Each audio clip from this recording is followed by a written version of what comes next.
الحمد لله نحمده ونستعينه ونستغفره ونؤمن به ونتوكل عليه ونعوذ بالله من شرور أنفسنا ومن سيئات أعمالنا من يهده الله فلا مضل له ومن يضلله فلا هادي له ونشهد أن لا إله إلا الله وحده لا شريك له ونشهد أن سيدنا ومولانا محمدا عبده ورسوله صلى الله تعالى عليه وعلى آله وأصحابه وأزواجه وذرياته وبارك وسلم تسليما كثيرا كثيرا أما بعد فقد قال الله عز وجل في كتابه العظيم لئن شكرتم لأزيدنكم ولئن كفرتم إن عذابي لشديد صدق الله مولانا العظيم وصدق رسوله النبي الكريم ونحن على ذلك لمن الشاهدين والشاكرين والحمد لله رب العالمين سلام على خير الأنام وسيدي حبيب إله العالمين محمد بشير نذير هاشمي مكرم عطوف رؤوف من يسمى بأحمد فيا رب صل وسلم دائما أبدا على حبيبك خير الخلق كلهم. محترم بزرگوں اور دوستو، انسان کے پاس یہ جو جسم ہے، اس جسم کی کوئی چیز خود کی بنائی ہوئی نہیں ہے، اور اس جسم میں سے اگر ایک چیز بھی کم ہو جائے تو انسان کا زندگی گزارنا مشکل، بلکہ جن چیزوں کو ہم بہت ہی معمولی سمجھتے ہوں وہ بھی اگر کم ہو جائیں تو انتہائی مشکلات ہوں گی. مثلا ہم سمجھتے ہیں ناخن بہت ہی معمولی چیز ہے، لیکن اگر ناخن نہ ہوتے تو اس کے بعد جب انسان کو کھجلانے کی ضرورت پڑے تو کیا کرے گا؟ یا تو اپنے ہاتھ میں لکڑی رکھنی پڑے گی یا جیب میں پتھر کا ٹکڑا رکھنا پڑے گا جس سے کھجلانے کی ضرورت انسان پوری کرے. تو انسان کا یہ جسم، اس جسم کی ہر چیز بے انتہا قیمتی ہے، اور ان میں سے کوئی چیز انسان کی خود کی بنائی بھی نہیں. یہ اللہ کے پیدا کردہ سارا نظام ہے، سارا یہ جسم ہے. یہ جسم اللہ نے انسان کو دیا، تم اس کا استعمال کرو، اور اس جسم کی ضرورت پورا کرنے کے لیے باہر جن چیزوں کی ضرورت تھی وہ ساری چیزیں بھی اللہ نے پیدا کر دی. انسان کو نہیں معلوم تھا مجھے زندہ رہنے کے لیے غذائیں چاہیے، اللہ نے غذائیں پیدا کی. انسان کو نہیں معلوم تھا زندہ رہنے کے لیے مجھے ہوا اور پانی چاہیے، اللہ نے وہ چیزیں بھی پیدا کر دی. انسان کو نہیں معلوم تھا زندہ رہنے کے لیے مجھے کپڑا چاہیے، اللہ نے کپڑا بنانے کا سارا سسٹم دنیا میں موجود رکھا ہے. چنانچہ جانوروں کے جسموں پر پیدا ہونے والا اون اور زمین سے نکلنے والا پٹسن یا زمین سے نکلنے والا کپاس یا زمین سے نکلنے والا وہ چیز روئی، وہ جو زمین سے پیدا ہوتی ہے وہ انسانوں کے کپڑوں کے بنانے کا استعمال ہوتی ہے. انسان کو نہیں معلوم تھا کہ دنیا میں مجھے بیماریاں پیش آئیں گی اور ان بیماریوں کو ٹھیک کرنے کے لیے مجھے دوائیاں چاہیے، اور وہ دوائیاں زمین کی جڑی بوٹیوں سے نکلیں گی. اللہ نے قسم قسم کی جڑی بوٹیاں پہلے سے رکھی تھی. تو جسم کے اندر ساری صلاحیت اللہ نے رکھی، باہر تمام ضروریات پوری کر دی تاکہ انسان زندگی گزارے. اب جب انسان زندگی گزارتا ہے اس پیدا کرنے والے ذات کی مرضی کے مطابق تو یہ کامیاب زندگی ہے، اللہ کی رحمتوں کا مستحق بننے والی زندگی ہے. لیکن جب اس کی خلاف ورزی ہوتی ہے کہ تمہیں آنکھیں دی گئی، ان آنکھوں کا غلط استعمال نہیں کرو گے، اگر تم نے آنکھوں کا غلط استعمال کیا تو تم سزا کی مستحق بن جاؤ گے. تمہیں زبان دی گئی بولنے کے لیے، اگر زبان نہ ہوتی تو تم گونگے ہوتے. تمہیں بولنے کے لیے زبان دی، لیکن زبان کا غلط استعمال مت کرنا. تمہیں ہاتھ اور پاؤں دیے گئے، ان کا غلط استعمال نہیں کرنا. اگر یہ نہ ہوتے تو تم مشکلات میں ہوتے. ہمیں تم نے ہاتھ اور پاؤں عطا کر دیے، ان کا غلط استعمال نہیں کرنا. فرمایا جناب رسول اکرم صلی اللہ علیہ وسلم نے ما یضمن لی ما بین لحییہ وما بین فخذیہ اضمن له الجنہ، جو آگے مجھے دو چیزوں کی گارنٹی دے گا، ان کا غلط استعمال نہیں کرے گا، ایک زبان اور ایک دونوں رانوں کے درمیان کا حصہ، تو میں اس کو گارنٹی دیتا ہوں کہ وہ میرے ساتھ جنت میں ہوگا. تم کو جوانی دی جائے گی، جوانی کا ہونا بہت ضروری ہے، اور جوانی میں طرح طرح کی قوتیں، طرح طرح کی صلاحیتیں، طرح طرح کی طاقتیں، طرح طرح کی امنگیں، طرح طرح کی خواب دیکھو گے تم، لیکن اپنے آپ کو غلط استعمال، اگر تم نے غلط استعمال کیا تو تم سزا کے مستحق بنو گے. اللہ نے انسان کے جسم اور جسم کے اندر طرح طرح کی نعمتیں اور باہر قسم قسم کی ساری چیزیں مہیا کر رکھی ہیں، پیدا کر رکھی ہیں، تاکہ انسان اللہ کی مرضی کے مطابق ان چیزوں کو استعمال کرے. لیکن جب بندہ ان چیزوں کا استعمال کرتا ہے اللہ کی مرضی کے خلاف، چاہے اپنے جسم کی کسی چیز کو، چاہے باہر کے کسی چیز کو، تو بہت زمانے تک اللہ تعالیٰ شانہ نظر رحمت فرماتے ہیں، پردہ فرماتے ہیں، معاف فرماتے ہیں. ٹھیک، اور یہ سوچیں اب نہیں تو شاید آگے چل کر یہ کفار مکہ جناب رسول اکرم صلی اللہ علیہ وسلم سے بار بار مطالبہ کرتے تھے، آپ جس وعدے جس عذاب سے ہم کو ڈراتے ہیں وہ عذاب آتا کیوں نہیں ہے؟ تو اللہ تعالیٰ شانہ کی طرف سے جواب آتا تھا، ہر کام وقت پر ہوتا ہے، فوراً ہی نہیں آتا. وَيَسْتَعْجِلُونَكَ بِالْعَذَابِ، یہ کہتے ہیں جلدی عذاب آنا چاہیے، لیکن میرا عذاب جلدی نہیں آتا ہے. میں وقفہ دیتا ہوں، انتظار کرتا ہوں. ہر کام کے لیے وقت متعین ہے. جب وقت آئے گا تبھی عذاب آئے گا، اس سے پہلے نہیں. تم کو سمجھنے کا موقع دیا جا رہا ہے. تو جب بندے بگڑتے ہیں اور بگڑنے کے بعد پھر بگاڑ پھیل جاتا ہے، اور پھیلتا ہے اتنا زیادہ پھیلتا ہے کہ قوم کی اکثریت خدا کے حکموں کے خلاف زندگی گزارنے والی بنتی ہے، تو پھر اللہ تعالیٰ شانوں کی طرف سے سزائیں آنا شروع ہو جاتی ہیں. وہ سزائیں کہیں بیماریوں کی شکل میں، کہیں ٹکراؤ کی شکل میں، کہیں آسمانی بلائیں، کہیں زمین کی بلائیں، اور اللہ تعالیٰ شانوں کی طرف سے وہ سزا ہوتی ہے انسانوں کے گناہوں کی. انسان اپنے جسم کو اور نعمتوں کو استعمال کرتا ہے، اور استعمال کرنے میں غلطی کھا جائے اور احساس ہو جائے کہ میں غلطی کر رہا ہوں، تو پھر توبہ بھی کرتا ہے. لیکن اگر احساس نہ ہو تو یہ بہت زیادہ بڑے خطرے کی بات ہے. میرے بھائیوں، جناب رسول اکرم صلی اللہ علیہ وسلم کی خدمت میں ایک دفعہ ایک صحابی نے عرض کیا، یا رسول اللہ مجھے کوئی نصیحت فرمائیں. تو آپ نے مختلف موقعوں پر مختلف نصیحتیں فرمائیں. ایک وقت آپ نے فرمایا لیبکی علی خطیئتک، علی خطیئتک کا، اپنی گناہوں پر رویا کرو. جرم کرنے والا جرم بھی کرتا رہے اور اپنے جرم کا احساس نہ ہو، اس کا نام سرکشی ہے. اور جرم کرنے والے سے جرم ہو اور اس کو احساس ہو جائے مجھ سے غلطی ہو رہی ہے، تو اس کا نام ندامت ہے. اور اس ندامت پر اللہ تعالیٰ شاہ کی طرف سے رحمتیں آ سکتی ہے. لیکن جرم کرنے والا جرم بھی کرتا رہے اور اس کو احساس بھی نہ ہو کہ میں غلطی کر رہا ہوں، اور یہ مزاج پوری قوم کا بن جائے، اس کے مطلب یہ ہوا کہ آئندہ اس قوم کو بگڑ جانا چاہیے، پھر اس قوم کی ضرورت دنیا میں نہیں. اللہ کا کسی قوم کے ساتھ کوئی تعلق نہیں. وہ نبیوں کی اولادوں کو بھی فنا کرنے کو تیار ہے اگر قومیں بگڑ جائیں. قریش مکے کی سرزمین کے رہنے والے حضرت آدم علیہ السلام کی سب سے بہترین نسل قریش مکہ کی تھی. ابراہیم علیہ السلام کی نسل سب سے بہترین نسل مانی جاتی ہے دنیا کی. ابراہیم علیہ السلام کی 2 نسلیں چلی ہیں، ایک اسحاق علیہ السلام کے ذریعے سے وہ بنے یہودی، اور ایک اسماعیل علیہ السلام کے ذریعے وہ بنے قریش مکہ. ان قریش مکہ جو دنیا کی بہترین نسل تھی، اور وہ اسرائیلی جو دنیا کی بہترین نسل تھی، اللہ تعالیٰ شاہ نے ان دونوں کے بارے میں طرح طرح کی وعیدیں ارشاد فرمائی. یہودیوں کے بارے میں فرمایا مغضوب علیہم، باوجود کہ نبیوں کی اولادیں تھیں، پر اللہ کا کسی کوئی تعلق نہیں ہے. جو قوم جرم کرتی ہے جب تک اللہ تعالیٰ برداشت کرتے ہیں، اور جب وہ جرم بڑھ جاتے ہیں تو پھر چاہے وہ کتنے ہی اعلیٰ خاندانوں کے کیوں نہ ہوں، کتنی ہی اچھی زمینوں کے کیوں نہ ہوں، فنا کرنے کا فیصلہ ادا کرتے ہیں، پھر فنا کر دیتے ہیں. گناہوں پر ڈر انسانوں کو کتنا ہونا چاہیے، اس کا اندازہ ہم اس بات سے کر سکتے ہیں، تھوڑا سا اندازہ، کہ اپنے گناہوں کی فکر کتنی ہونی چاہیے. حدیث کی کتابوں میں اور تمام کتابوں میں ہے، چھوٹی بڑی ہر کتاب میں یہ واقعہ موجود ہے کہ قیامت کا دن جب قائم ہو جائے گا، اور ایک دن 50,000 سال کا دن ہے، سورج ڈوبے گا نہیں. دن اور رات بنتے ہیں سورج کے ڈوبنے کی وجہ سے. جب سورج ڈوبے گا نہیں تو رات ہی نہیں آئے گی، تو سورج رکا ہوا ہوگا اور زمین کے بالکل قریب ہوگا، اور کہیں دھوپ سے بچنے کی کوئی تدبیر نہیں کر سکیں گے. کوئی درخت نہیں ہوگا، کوئی سایہ نہیں ہوگا، پینے کو پانی نہیں ملے گا، زمین نیچے سے تپ رہی ہوگی، اوپر سے آسمان کی دھوپ کی بارش برس رہی ہوگی، دھوپ کی وجہ سے لوگ جل رہے ہوں گے، بدن ننگے ہوں گے، پسینوں میں ڈوب رہے ہوں گے، کہیں سایہ ملے گا نہیں، کہیں پانی کا قطرہ پینے کو نہیں ملے گا، اور صدیوں تک انتظار کرتے رہیں گے. اور اللہ تعالیٰ شامل حساب شروع نہیں کرے گا، انتظار کرتے رہو.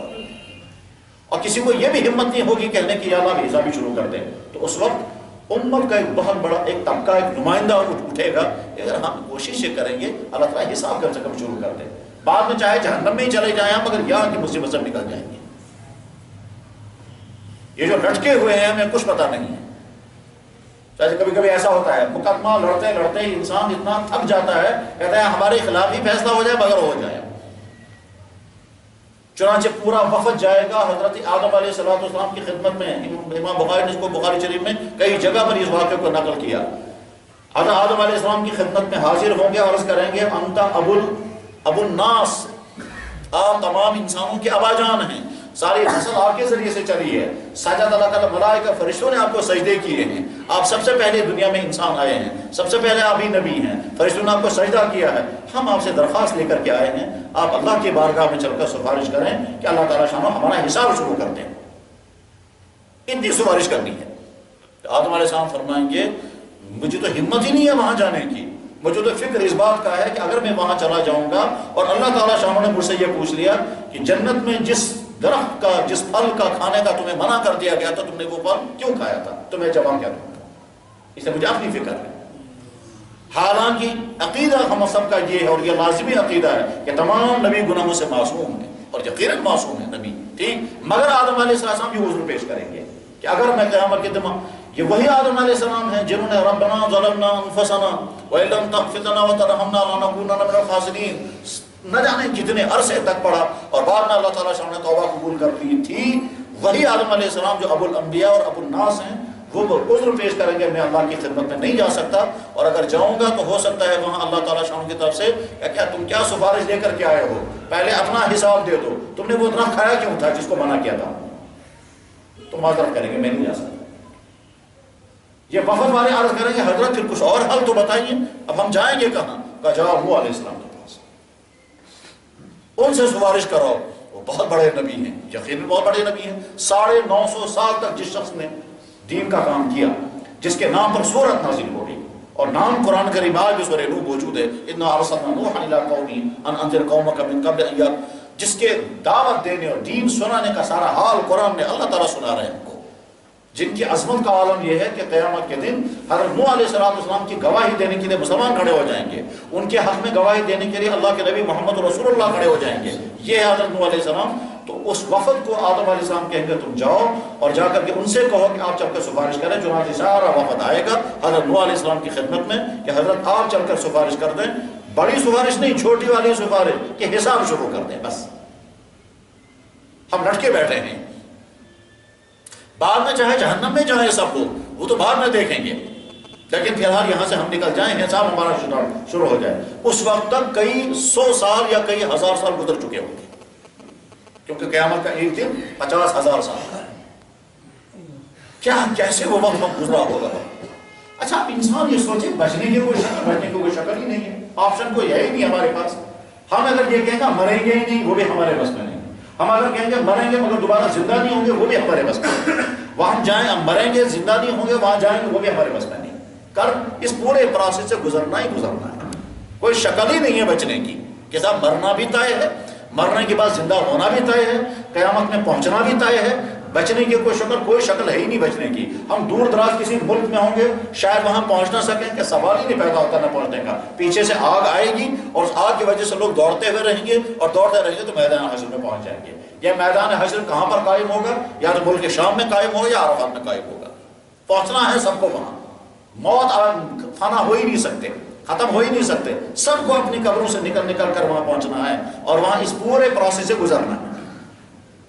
تب نوح علیہ السلام کی خدمت میں جا کر عرض کریں گے حضرت ہم تو پریشان ہیں، اتنا زمانہ گزر گیا ہم کو انتظار کرتے کرتے، پسینے میں ڈوب گئے، کھانے کا تو خیال ہی نہیں ہے، پانی کا قطرہ کہیں ملتا نہیں ہے، اور پسینے کو چوستے ہیں اس سے پھر اور زیادہ گرمی چڑھ جاتی ہے، کپڑے نہیں ہیں پہننے کو، سایہ کہیں نہیں ہے، زمین تپتی ہوئی ہے، آسمان کے بالکل نزدیک ہے، سورج کی آگ برس رہی ہے، ہم پریشان ہیں. اور بچنے کی موت ہی آ جاتی وہ بھی نہیں آئے گی، اب مر ہی جاتے مگر وہ بھی نہیں، بے ہوشی ہو جاتے وہ بھی نہیں ہے.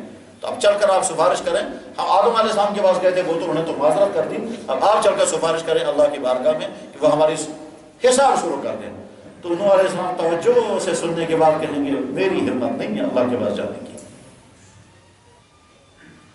اس لیے کہ جب میں نے اپنی قوم کو سمجھایا تھا عرصہ طویل تھا 950 سال، اور اس کے بعد میں نے اپنی قوم کے لیے بد دعا کی اور سیلاب آنا شروع ہو گیا، تو اس سیلاب میں باقی کافر جو ڈوب رہے تھے اس میں میرا بچہ نہیں تھا. میں نے اپنے بچے کو بہت سمجھایا کہ نکل آؤ میری کشتی میں چڑھو. اس نے کہا نہیں میں پہاڑ پر بچوں گا اوپر. میں نے کہا بھائی بیٹا آج کوئی نہیں بچا سکے گا، لا عاصم اليوم من امر اللہ، آج خدا کے اس عذاب کے فیصلے سے کوئی بچا نہیں پائے گا تمہیں، کشتی میں چڑھو. اس نے نہیں مانا ہی نہیں. جب نہیں مانا مجھے یقین ہو گیا ڈوبے گا، تو میں پدرانہ شفقت میں باپ کی شفقت کے بے قرار ہو کر میں نے بارگاہ خدا میں جا کر یا رب اے میرے رب میرا بیٹا ان ابنی من اہلی میرا بیٹا میرے گھر والوں میں سے ہے، وَإِنَّ وَعْدَكَ الْحَقُّ آپ کا وعدہ سچا ہے ڈوب جائے گا، اس کے لیے کہ فیصلہ کر دیجیے. تو اللہ تعالیٰ شاہ نے جواب میں فوراً وہی کہا. آپ نے کیسے کہا میرا بیٹا؟ لَيْسَ مِنْ أَهْلِكَ، یہ تمہارے گھر والوں سے ہے ہی نہیں.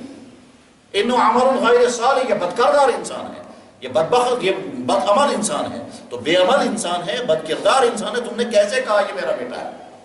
میں اسی وقت گھبرا گیا، وَإِلَّا تَغْفِرْ وَتَرْحَمْنِي أَكُنْ مِنَ الْخَاسِرِينَ، یا اللہ معافی، یا اللہ معافی، یہ معافی مانگنے کے بعد، لیکن اس وقت تو معافی مل گئی۔ آج اگر میں اللہ کے پاس جاؤں گا آپ لوگوں کی سفارش دے کر، اور اللہ تعالیٰ شانوں کی طرف سے جواب اگر آ گیا سفارش رہنے تو فی الحال اپنا جواب دے دو، تو نے بچی اس کافر کے بارے میں تم نے سفارش کیوں کی تھی، تو میں کیا کروں گا اس کو؟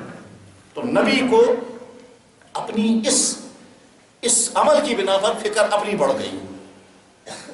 یہ حالانکہ گناہ نہیں ہے، باپ اپنے بیٹے کے حق میں دعا کر رہا ہے، یہ کوئی گناہ نہیں ہے، اور نہ گناہ نبی سے گناہ ہو ہی نہیں سکتا ہے، لیکن اس کے باوجود فکر ان کو اتنی چڑھ گئی۔ اب یہ وفد والے کہیں گے جناب اب آگے کیا کریں پھر ہم؟ تو نوح علیہ السلام فرمائیں گے کسی اور کے پاس جاؤ، یا فرمائیں گے ابراہیم علیہ السلام کے پاس جاؤ۔ تب پہنچیں گے ابراہیم علیہ السلام کے پاس، ابراہیم علیہ السلام کی خدمت میں عرض کریں گے، ان کی تعریفیں کرتے ہوئے انت ابو الانبیاء، ہزاروں انسان آپ کی نسل میں نبی بنے ہیں، کیونکہ حضرت ابراہیم علیہ السلام کی نسل میں نبی، اسماعیل علیہ السلام ان کا بیٹا وہ بھی نبی، اسحاق علیہ السلام وہ بھی نبی، یعقوب علیہ السلام وہ بھی نبی، انہی کے نسل میں آگے چل کر کے جناب رسول اکرم صلی اللہ علیہ وسلم نے تو جو ہزاروں نبیوں کا باپ بنا ہے، ابو الانبیاء حضرت ابراہیم علیہ السلام، اس ابراہیم علیہ السلام کی خدمت میں جاؤ۔ چنانچہ سارے لوگ جائیں گے ان کی خدمت میں، حضرت آپ چل کر سفارش کریں، تو وہ کہیں گے میں تو نہیں جا سکوں گا، مجھے تو اپنی فکر ہے۔ حضرت آپ کو کیا فکر ہے؟ اپنی فکر کیا ہے؟ وہ دو تین باتیں بتائیں گے، فلاں چیز کے بارے میں مجھے ڈر ہے، اللہ تعالیٰ مجھ سے اگر پوچھیں گے تو نے کیوں کیا؟ کیا کیا تھا؟ ابراہیم علیہ السلام آج سے 4,000 سال یا 6,000 سال پہلے عراق سے نکلیں گے، اور عراق سے نکل کر پہنچے ملک شام، ملک شام سے پھر گئے تھے ملک مصر، یا عراق سے نکل کر مصر گئے تھے، مصر سے ملک شام پہنچے تھے۔ مصر سے جب گزر رہے تھے تو وہاں ایک بادشاہ تھا، اور وہ بادشاہ عورتوں کو زبردستی اٹھا کے لے جاتا تھا۔ جب اس کو پتا چلا یہ دو آدمی جا رہے ہیں میاں بیوی، تو اس نے کہا تھا یہ جو عورت اس کے ساتھ ہے اٹھا لاؤ اس کو۔ ابراہیم علیہ السلام نے اپنی بیوی حضرت سارہ سے فرمایا تجھے اندر جب لے جائیں گے تو یہ مت کہنا میں اس کی بیوی ہوں، جب یہ پوچھیں گے تم سے وہ کون ہے، کہنا ہم بھائی بہن ہیں، میں تمہارا بھائی ہوں تو میری بہن ہو، تو یہ چھوڑ دے گا، تمہیں ہاتھ نہیں لگائے گا۔ پھر اس نے کہا ٹھیک۔ تو سارہ علیہ السلام نے اندر جا کر کے جب بادشاہ نے پوچھا یہ کچھ تصویر، جو میں بڑا تھا وہ، اس نے کہا بھائی یہ تو شوہر اگر ہوتا تو ہم چھین لیتے اس عورت کو، یہ تو اس کا بھائی ہے، تو اس کی بہن ہے۔ اس نے کہا ابراہیم علیہ السلام نے سوچا ہم تو دین کے اعتبار سے بھائی بہن ہیں، ہر مسلمان دوسرے مسلمان کا بھائی ہے دینی اعتبار سے، ہر مسلمان خاتون دوسرے مسلمان کی بہن ہے دینی اعتبار سے، تو دینی اعتبار سے تو بھائی بہن ہے وہ، لیکن ابراہیم علیہ السلام کو پھر بھی ڈر ہے، اگر اللہ تعالیٰ شان و فرمان سے کیا بناتا تھا صاحب صاحب اس میں سنا سچ کیوں نہیں بولا تھا تم نے، تو مجھے میں کیا کروں گا پھر اس وقت؟ حالانکہ جھوٹ نہیں بولا، سچ ہی بولا ہے، مگر اس پر بھی ابراہیم علیہ السلام کو فکر ہے کہ اگر اللہ تعالیٰ مجھ سے یہ فرمائیں گے تم نے صاف صاف کیوں نہیں کہا تھا یہ میری بیوی ہے میں اس کا شوہر ہوں، تو کیا یہ جملہ ایسا کیوں بولا تھا تم نے جس کی وجہ سے ان کو ڈاؤٹ ہو گیا، ان کو شک پڑ گیا، اس کے وجہ انہوں نے جان بچانے کے لیے جملہ بولا اور صحیح بولا۔ جب جناب رسول اکرم صلی اللہ علیہ وسلم ہجرت فرما رہے تھے اور راستے سے گزر رہے تھے تو کافروں نے آپ کو گرفتار کرنے کے لیے کچھ لوگوں کو بھیجا، کچھ لوگوں کو جب بھیجا تو ایک شخص ادھر سے آ رہا تھا، ابو بکر صدیق رضی اللہ عنہ سے ملاقات اس کی ہو گئی، وہ ابو بکر صدیق رضی اللہ عنہ کو پہچانتا تھا، اس نے پوچھا آپ کے ساتھ یہ کون ہے؟ حضرت ابو بکر صدیق رضی اللہ عنہ سمجھ گئے کہ اگر میں یہ کہوں گا میرے ساتھ میں کہوں گا محمد یہ جا رہا ہے مکہ، مکے والے اس سے پوچھیں گے کہاں سے آئے، یہ میں راستہ بتائے گا، وہ پوچھیں گے راستے میں کسی آدمی کو دیکھا، یہ فوراً کہے گا ہاں میں نے محمد کو دیکھا اور ابو بکر کو بھی دیکھا، تو راز آؤٹ ہو جائے گا ہم کون سے راستے سے چل رہے ہیں۔ اب اگر کہ کچھ اور نام بتائیں گے تو جھوٹ ہو جائے گا، تو جھوٹ سے بھی بچنا ہے اور سچ بھی نہیں بولنا، سچ بولیں گے تو پکڑے جائیں گے، جھوٹ بولیں گے تو جھوٹ بولنا گناہ ہے۔ تو ابو بکر صدیق رضی اللہ عنہ نے کیا کہا، یہ میرا راستے کا گائیڈ ہے، رجل یہدنی الی السبیل، اس نے پوچھا یہ کون ہے آپ کے ساتھ، تو ابو بکر صدیق نے فرمایا رجل یہدنی، یہ مجھے گائیڈ کر رہا ہے راستے کا، اسے سمجھا یہ راستہ دکھا رہے ہیں، عرب کے پہاڑوں کے بیچ کا راستہ دکھانے والا یہ ان کو آیا ہے ساتھ میں، ٹھیک، حالانکہ ابو بکر صدیق کہہ رہے تھے مجھے دین حق کا راستہ دکھانے والا مجھے یہی ہے، تو جملہ انہوں نے صحیح بولا تھا۔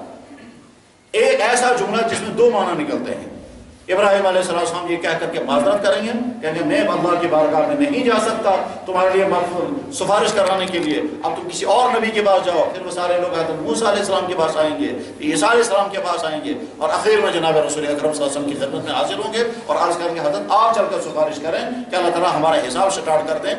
یہ آدم علیہ السلام بھی معذرت کریں گے میں سفارش نہیں کر سکوں گا، اپنی اس اپنی اس کوتاہی کو جو گناہ کبیرہ نہیں ہے اس کوتاہی کو یاد کر کے ڈریں۔ نوح علیہ السلام اپنی معذرت پیش کریں گے، حضرت ابراہیم علیہ السلام اپنی معذرت پیش کریں گے، حضرت موسیٰ علیہ السلام بھی اپنی معذرت پیش کریں گے، ہر نبی اپنی معذرتیں پیش کرے گا، اس لیے کہ کہیں ایسا نہ اللہ تعالیٰ ہم سے پکڑ لیں گے۔ اس سے سمجھ میں آتا ہے کہ گناہوں کا کتنا ڈر انسانوں کے اندر ہونا چاہیے، جب نبیوں کا حال یہ ہے۔ نبیوں کے بعد سب سے اونچا درجہ طبقہ کس کا ہے؟ ہاں، اب جناب رسول اکرم صلی اللہ علیہ وسلم خداوت میں حاضر ہو جائیں گے اور سجدے میں گریں گے اور اتنا لمبا سجدہ کریں گے جتنا اس دنیا میں 7 دن کا وقت ہوتا ہے۔ اس کے بعد پھر درخواست کریں گے یا اللہ صفا حساب شروع ہو جائے، تب حساب شروع ہو۔ اس کے بعد پھر یہ ہے شفاعت عامہ۔ شفاعت عامہ کا مطلب جس شفاعت کا نفع تمام انسانوں کو ملے گا کہ حساب شروع سٹارٹ ہو جائے گا۔ یہ صرف مسلمانوں کے لیے نہیں ہے، حساب شروع کرا دینا یہ حضور کی سفارش کے پر ہوگا۔ اس کو کہتے ہیں شفاعت کبریٰ یا شفاعت عامہ۔ یہ تو نبیوں کا عالم ہے۔ نبیوں کے بعد سب سے اونچا درجہ کس کا ہے؟ کہ صحابہ کرام کا۔ صحابہ کرام میں حضرت ابوبکر صدیق رضی اللہ تعالیٰ عنہ سب سے اونچے مقام کے۔ ابوبکر صدیق رضی اللہ عنہ کے جب خلیفہ بنایا گیا، خلیفہ بننے کے بعد ایک دن انہوں نے کپڑا کندھے میں ڈالا، نکلے باہر بیچنے کے لیے۔ حضرت عمر راستے میں دیکھا، حضرت آپ کہاں جا رہے ہیں؟ کہنے لگا کپڑا بیچنے کے لیے۔ کہنے لگا جب آپ کپڑا بیچیں گے تو حکومت کون چلائے گا؟ کہنے لگا بھائی ٹھیک ہے حکومت تو چلانی مگر گھر والوں کو بھی تو کچھ کھلانا ہے، تو آگے تو رہ نہیں سکتے۔ اور نے کہا جب آپ بزنس کرنے نکلیں گے تو حکومت کا نظام کون چلائے گا؟ انہوں نے کہا بزنس نہیں کرو گے تو گھر کا خرچہ کیسے چلے گا؟ تو حضرت عمر بن خطاب رضی اللہ عنہ واپس آئے اور حضرت ابوبکر صدیق کو بھی لایا اور کہا آپ کے لیے ہم تنخواہ طے کر دیتے ہیں، کتنی تنخواہ طے کریں گے؟ کہا جو سب سے غریب ترین انسان جس کا اس کا جو گھر کا خرچہ ہوگا اتنے تنخواہ امیر المومنین خلیفۃ المسلمین کے لیے طے کر دو۔ چنانچہ حضرت ابوبکر صدیق کے لیے تنخواہ طے ہو گئی۔ اتنے تنخواہ ہر مہینے لیا کر کے بیت المال سے، کیونکہ آپ سربراہ مملکت ہیں۔ ایک دن بیوی نے کہا کافی دن ہو گئے حلوہ نہیں کھایا، روزانہ یہ ستو کھا کر کے تنگ آ گیا، تو روزانہ ستو کھا کر کے اس کو پانی سے گھولتے ہیں اور کھاتے ہیں، ٹھیک ہے نہ اس میں نمک ملاتے ہیں، تو کبھی جی چاہتا ہے تھوڑا سا کچھ میٹھا کھائیں گے، پھرنی جیسے کھاتے ہیں لوگ میٹھا کھائیں۔ ابوبکر صدیق نے کہا میں کہاں سے لاؤں گا، میرے پاس تو نہیں ہے کوئی پیسہ، اور بیت المال کا، بیت المال مسلمانوں کا، میں اس میں سے نہیں نکال سکتا۔ بیوی نے کہا چلو ٹھیک ہے، پھر وہ جو روزانہ آتا ہے اس میں سے تھوڑا تھوڑا بچائیں گے۔ تو چنانچہ وہ وسطہ ایک تھوڑا تھوڑا وہ اٹھا کے رکھتی تھی، وہ روزانہ کا جو وہ اٹھا کے رکھتی تھی، جمع ہوتے ہوتے ایک دن وہ جو انہیں بیچا اور بیچنے کے بعد کھجوریں خریدی اور حلوہ تیار ہو گیا۔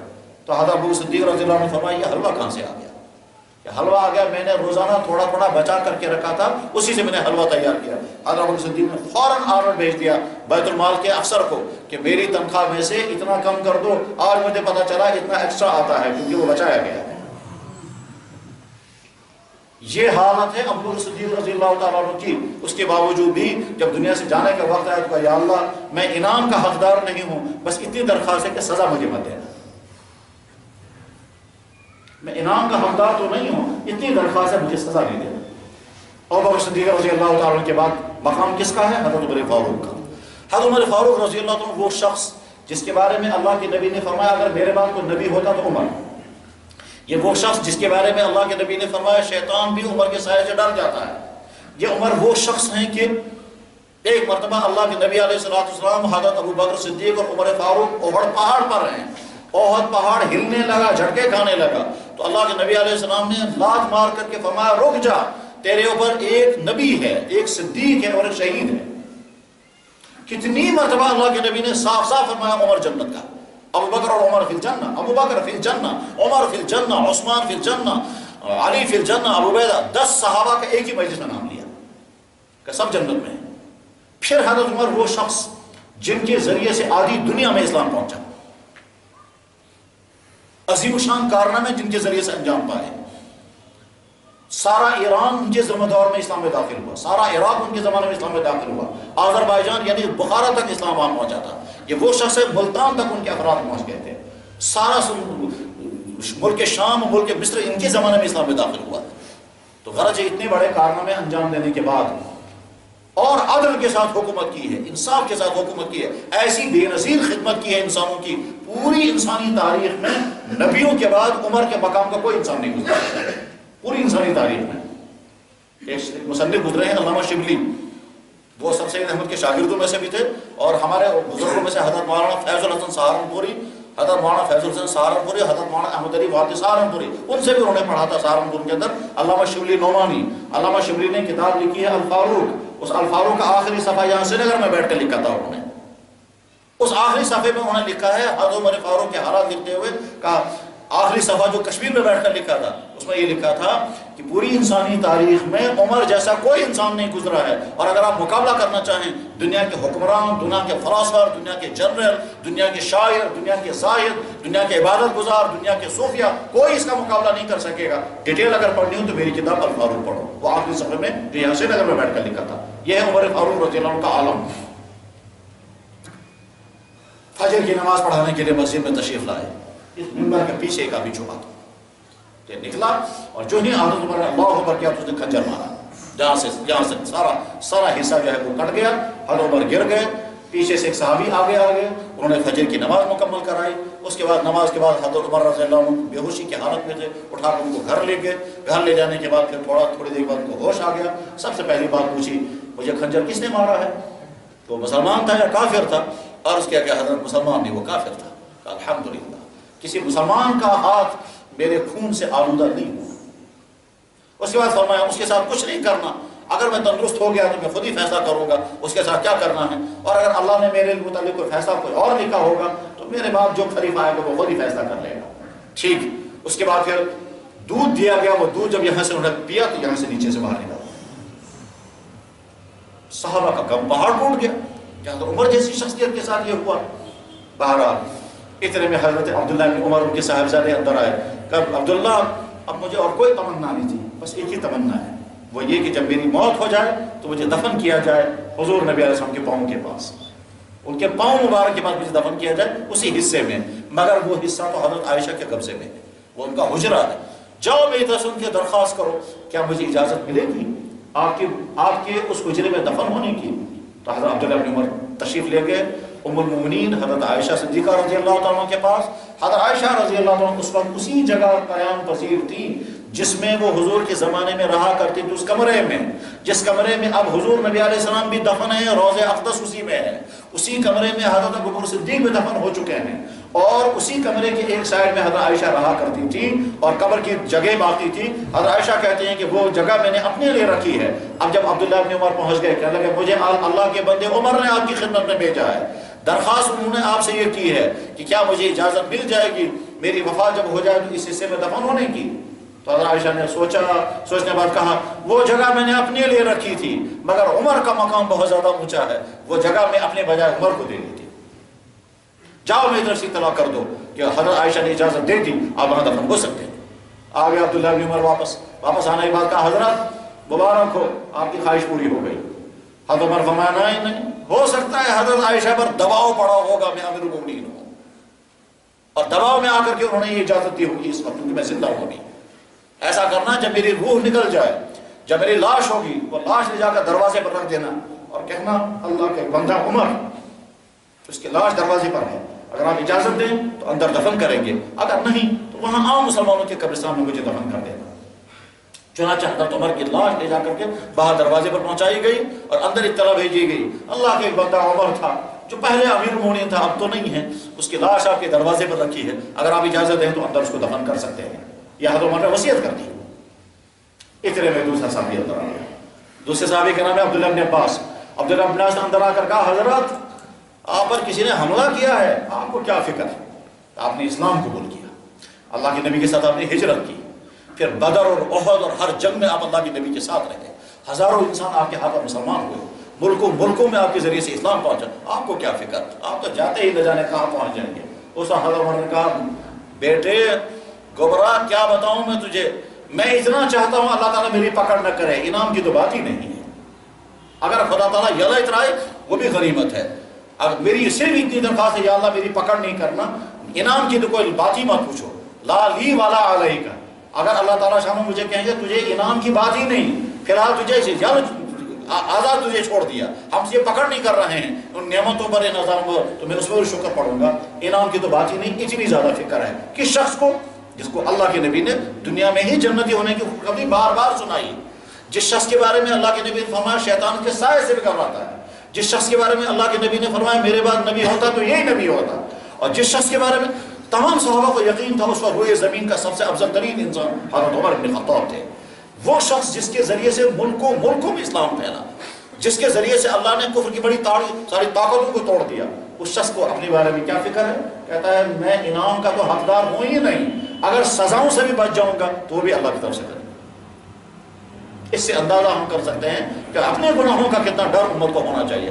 اسی وجہ سے جناب رسول اکرم صلی اللہ علیہ وسلم جب استغفار سکھاتے تھے تو استغفار کی مختلف انداز میں سے ایک سب سے عمدہ جو آپ نے انداز سکھایا اس کو کہتے ہیں سید الاستغفار، وہ الفاظ سکھائے۔ یوں کہا کرو اللہم انت ربی، یا اللہ آپ ہمارے رب ہیں، انت خلقتنی، آپ ہی نے ہم کو پیدا کیا، ونحن عبادک ونحن عبدک، میں آپ کا بندہ ہوں، وعلی وعدک، میں آپ کے وعدے پر قائم ہوں۔ وہ وعدہ یہ ہے کہ میں نے مانا ہے آپ میرے اللہ، میں آپ کا بندہ ہوں، میں نے مانا آپ کے نبی محمد رسول اللہ میرے نبی ہیں، میں ان کا امتی ہوں، میں نے مانا قرآن آپ کی کتاب ہے، اس ماننے کے بعد اس وعدے پر میں قائم ہوں، جیسا ماننے کے بعد مجھے ہونا چاہیے شاید میں ویسا نہیں ہوں، شاید نہیں یقین میں ویسا نہیں ہوں، انی علی عہدک ووعدک ما استطعت، میں نے وعدہ کیا ہے آپ کی حکم کی خلاف ورزی نہیں کروں گا، جتنا میرے سے وعدہ نبھ سکا اب تک نبھا سکا، غلطیاں بہت ہوئی۔ اس کے بعد آگے نعوذ بک من شر ما صنعت، جتنی غلطیاں مجھ سے ہوئی ان ساری غلطیوں کو میں تسلیم کرتا ہوں، آنکھ سے، ہاتھ سے، پاؤں سے، جسم سے، کمانے میں، خرچ کرنے میں، جو جو غلطیاں مجھ سے ہوئی ہیں میں تمام غلطیوں کو تسلیم کرتا ہوں، اور ان غلطیوں کی جو سزا مجھے لگ سکتی ہے اس سزا سے آپ کی حفاظت چاہتا ہوں۔ نعوذ بک من شر ما صنعت، میری غلطیوں کی وجہ سے جو سزا آپ کی طرف سے مجھے آ سکتی ہے اس سزا کی میں حفاظت چاہتا ہوں، بچنے کی اور کوئی شکل میرے پاس نہیں ہے۔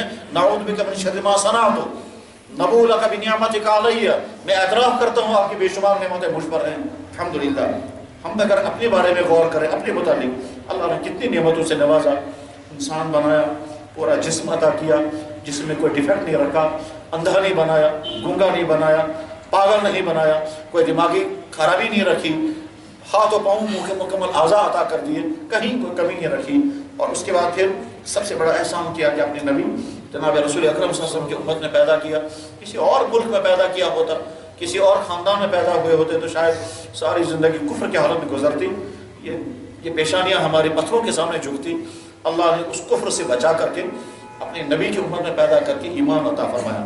وہ ایک سجدہ جسے گناہ سمجھتا ہے تو دیتا ہے 1000 سجدوں کا دوسرے۔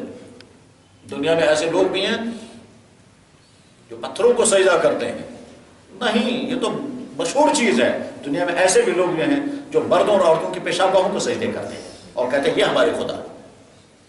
اللہ نے ان ذلت آمیز حرکتوں سے ہم کو بچایا اور یہ پیشانی اپنے سامنے جھکانے والا بنایا، پھر اپنے دین کے ساتھ الحمدللہ تعلق عطا فرمایا، اپنے بزرگوں کے ساتھ تعلق عطا فرمایا، اپنے استادوں کے سامنے دوزانوں بیٹھنے کی توفیق عطا فرمائی۔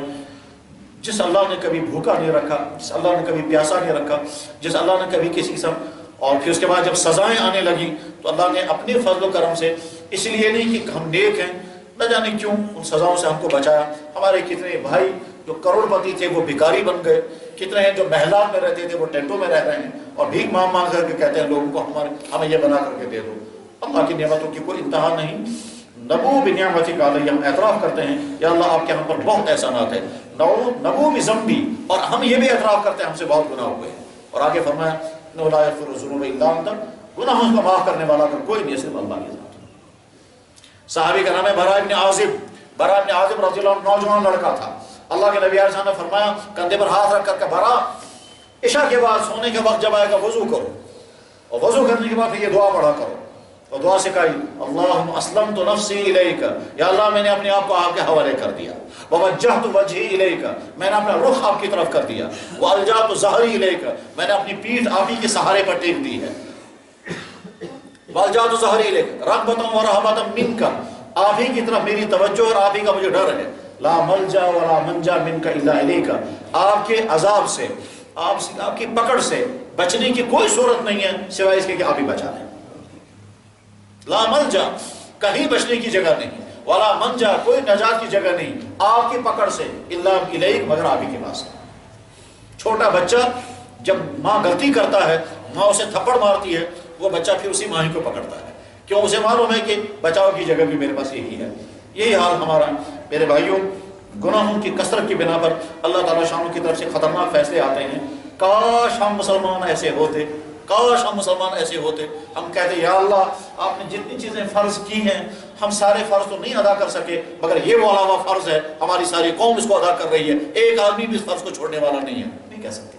کاش ہم ایسے ہوتے، ہم کہتے ہیں یا اللہ جتنی چیزیں آپ نے حرام کی ہیں سارے حرام سے تو ہم بچ نہیں سکے مگر یہ ایک حرام ہے، ساری قوم اس سے بچی ہوئی ہے، ہماری پوری قوم کے اندر یہ حرام کہیں نہیں پایا جاتا، کوئی نہیں، نہ کسی ایک حرام کو پیش کر سکتے ہیں یا اللہ ہم نے پوری قوم نے اس کو چھوڑ دیا، نہ کسی فرض کو پیش کر سکتے ہیں یا اللہ ہم نے اس فرض کو ادا کر دیا۔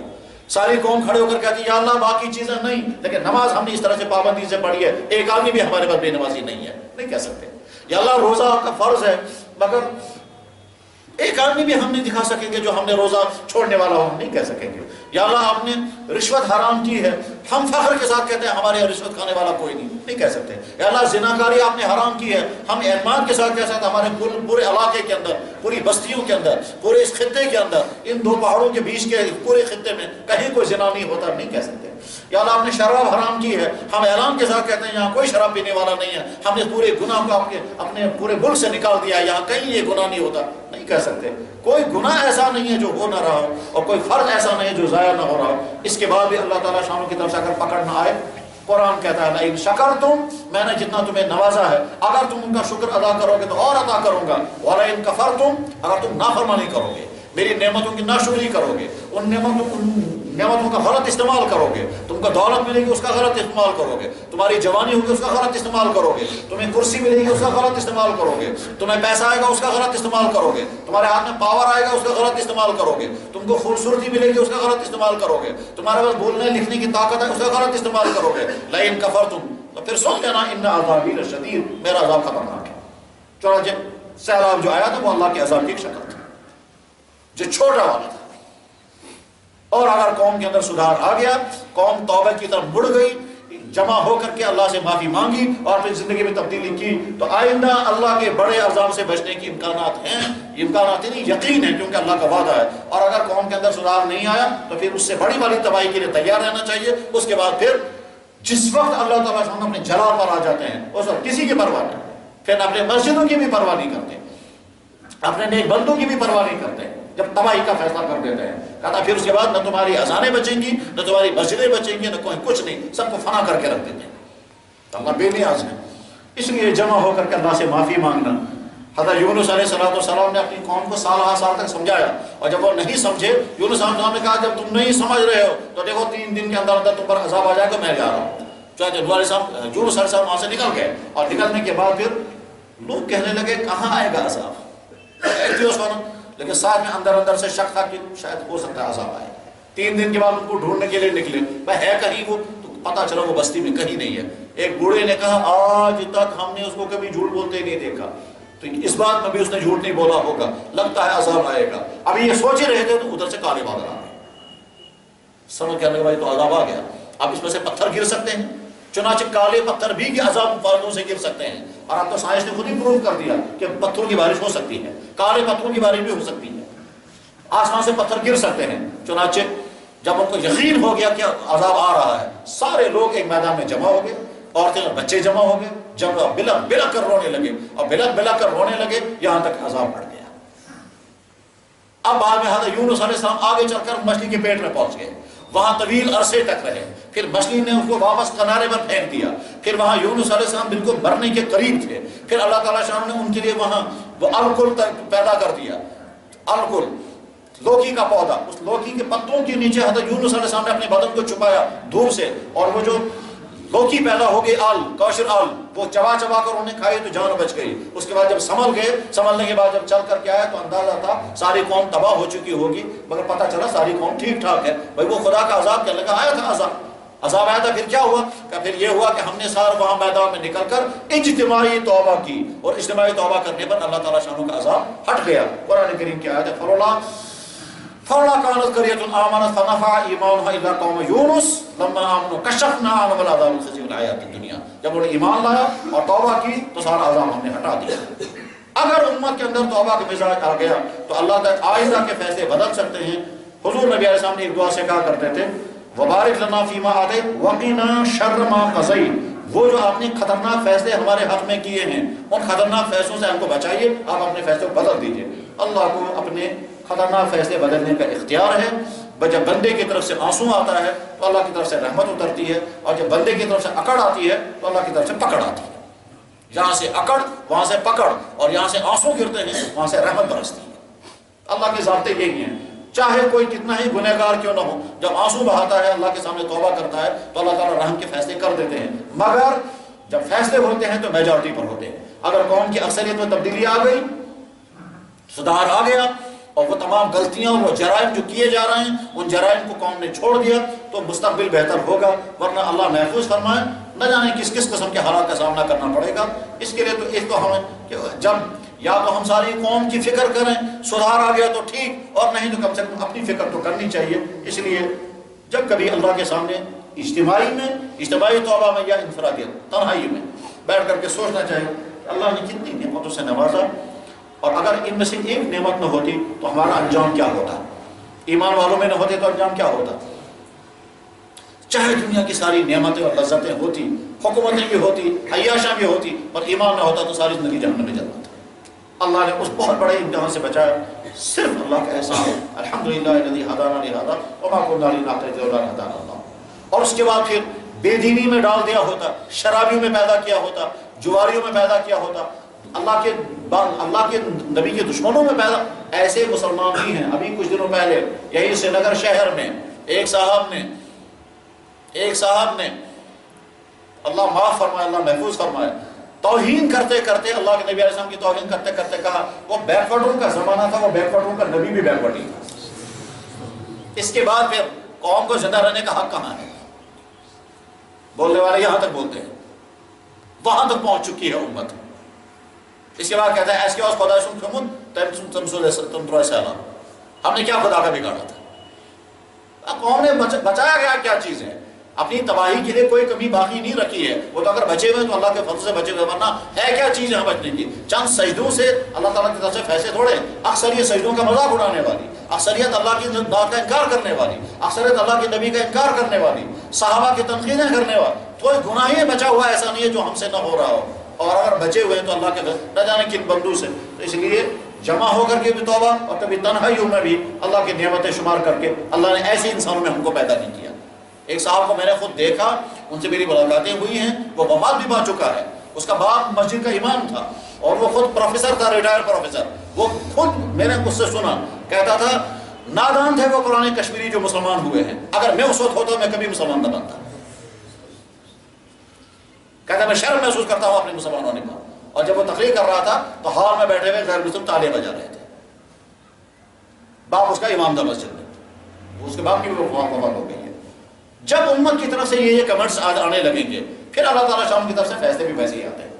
اس لیے ہم اللہ کے سامنے اپنی غلطیوں کا اعتراف کر کے اپنی قوم کے لیے ہدایت مانگیں، اپنی قوم کے لیے ہدایت مانگیں، ان کو سمجھ میں آئے وہ اپنی دولتوں، اپنی عہدوں، اپنی علم، اپنی کر و فر کی بنا پر تباہی مول لے رہے ہیں۔ اور جب اللہ کے فیصلے آتے ہیں وہاں پھر بعد میں کسی کا کچھ نہیں چلتا، وہاں تو حکمرانوں کی حکمرانی بھی رہ جاتی ہے، افسروں کی افسری بھی فیل ہوتی ہے، اور جن کے ہاتھوں میں ہتھیار وہ بھی ناکام، کسی کے پاس کچھ نہیں۔ خدا کی طاقت کے سامنے کسی کا کچھ نہیں چل سکتا، وہ تو صرف لمحوں کی دیر ہے، سب کو بٹھا کر کے دے۔ انسانوں کی طاقتیں اللہ کے سامنے ایسے ہیں جیسے مکڑی کی جالیں، اور وہ تمام طاقتیں ایک ہی جھاڑو سے صاف کر دیتا ہے، پھر انسان بے بس ہو جاتا ہے۔ جب سیلاب آیا تھا تو اچھی طرح سے سب نے دیکھا، حکومت فیل، فوج ناکام، وسائل ختم، تمہارے موبائل سسٹم میں کچھ بھی نہیں۔ تو اللہ نے چاہا ان کو تھوڑے سے تھپڑ لگانا، تمام وسائل بٹھا دی۔ جو بڑے مطمئن بیٹھے تھے ہمارے مکان کنکریٹ ہے، وہ پانی میں تن کو گر رہے تھے، اور جن کو ڈر تھا ہمارا مکان ٹکے گا ہی نہیں، وہ مکان محفوظ ہے۔ ہمارے وہاں علاقے میں، گاؤں میں، ایک وہ صاحب مجھے خود کہہ رہے تھے، کہہ لگے میں بڑے فخر کے ساتھ محسوس کر رہا تھا، پورے گاؤں میں میرا مکان کنکریٹ ہے، میرا مکان نہیں گرے گا، اور باقی سارے لوگوں کے مکان جو ہیں وہ کچے ہیں، وہ بیچارے وہ ہانجی لوگ ہیں، کشتیاں چلانے والے ہیں اور مچھلیاں پکڑنے والے لوگ ہیں۔ کہتے جب پانی چڑھ گیا سیلاب کا، سارا گاؤں وہاں سے نکل کر کے بھاگا، 3 دن کے بعد جب واپس آئے تو میرے مکان کی زمین دھس چکی تھی، باقی تمام لوگوں کے مکان کھڑے تھے۔ تو میں سمجھتا تھا میرا مکان گرے گا ہی نہیں، وہی انسیف ہو گیا، اور جن کے مکان گرنے کا یقین ہے وہ سارے محفوظ ہیں۔ اللہ کے فیصلے عجیب عجیب ہیں، اس لیے ہم اللہ کے سامنے اپنی غلطیوں کا اعتراف کریں گے، اپنی ان غلطیوں کا اعتراف کر کے اللہ سے معافی مانگیں، اور امت کے لیے دعا مانگیں، اور امت کے لیے ہدایت اور دین کی طرف مڑنے، اور پھر اللہ کی نصرتوں کا مستحق بننے کی دعا مانگیں گے۔ وآخر دعوانا الحمدللہ رب العالمین برحمتک یا ارحم الراحمین۔